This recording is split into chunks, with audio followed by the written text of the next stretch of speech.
ಸುಂದರವಾದ ಬದುಕನ್ನ ಕಟ್ಟಬೇಕೆಂಬ ಆಸೆಯಿಂದ ಸ್ವಂತ ಉದ್ಯೋಗವನ್ನ ಹರಸುತ್ತಾ ಇರುವಾಗ ನನ್ನ ಮನಸ್ಸಿಗೆ ತೋಚಿದ್ದು ಈ ಟೈಲರ್ ವಿದ್ಯೆ.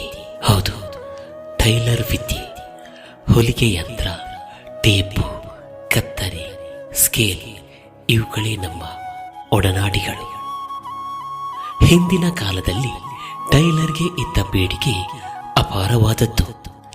ಗುಬ್ಬಿ ಹಾಕುವ ಕಾರ್ಯದಿಂದ ಪ್ರಾರಂಭಿಸಿ ಕೈ ಹೊಲಿಗೆ ಹಾಗೂ ಇನ್ನಿತರ ಕೆಲಸದಿಂದ ಆರಂಭಗೊಂಡು ಟೈಲರ್ ಆಗುವಲ್ಲಿ ಯಶಸ್ವಿಯಾದೆ. ಕೇವಲ 2 ರೂಪಾಯಿ ದುಡಿಯುತ್ತಿದ್ದಂತಹ ದಿನಗಳಿತ್ತು. ಅಲ್ಲಿಂದ ಪ್ರಸ್ತುತ ದಿನಕ್ಕೆ ಕನಿಷ್ಠ 2,000 ರು ಸಂಪಾದಿಸುವಂತಹ ಕಾಲ ಒದಗಿ ಬಂದಿದೆ. ನೆಮ್ಮದಿಯ ಬದುಕು ಕಟ್ಟಿಕೊಂಡು ಊರಲ್ಲಿ ಗೌರವದಿಂದ ಬಾಳುತ್ತಿದ್ದೇನೆ.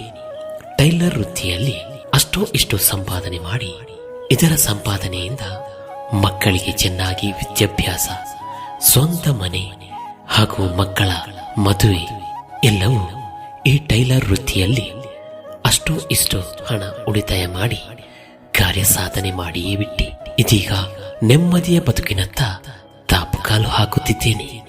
ವಿನಾಶದತ್ತ ಹೋಗುತ್ತಿರುವ ಟೈಲರ್ ವೃತ್ತಿಯನ್ನ ಅಳಿವಿನಂಚಿನಲ್ಲಿಯೂ ಮೇಲೆತ್ತುವವರು ನಮ್ಮ ಮಹಿಳೆಯರು.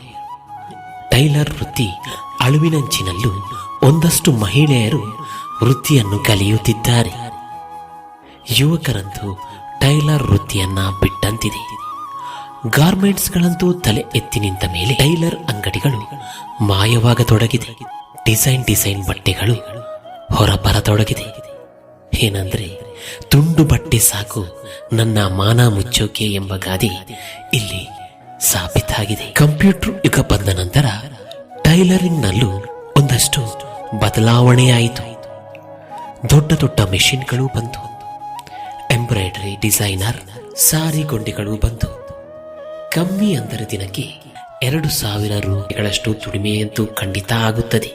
ಇದರಲ್ಲಿ ಮಹಿಳೆಯರೇ ಹೆಚ್ಚು ತೊಡಗಿಕೊಂಡಿರುವುದು ಸಂತಸದ ವಿಷಯವಾಗಿದೆ. ಯುವ ಪೀಳಿಗೆಗಳು ಟೈಲರ್ ವೃತ್ತಿಯನ್ನು ಆರಿಸಿಕೊಂಡಲ್ಲಿ ಆರ್ಥಿಕವಾಗಿ ಖಂಡಿತವಾಗಿ ಬಲಿಷ್ಠವಾಗಬಹುದು.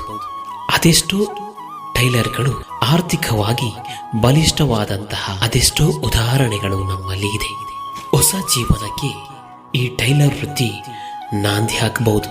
ಟೈಲರ್ ಎಂದು ಕೀಳಾಗಿ ಕಾಣುವ ಜನರ ಮುಂದೆ ಎದೆ ತಟ್ಟಿ ಎದ್ದು ನಿಲ್ಲೋಣ.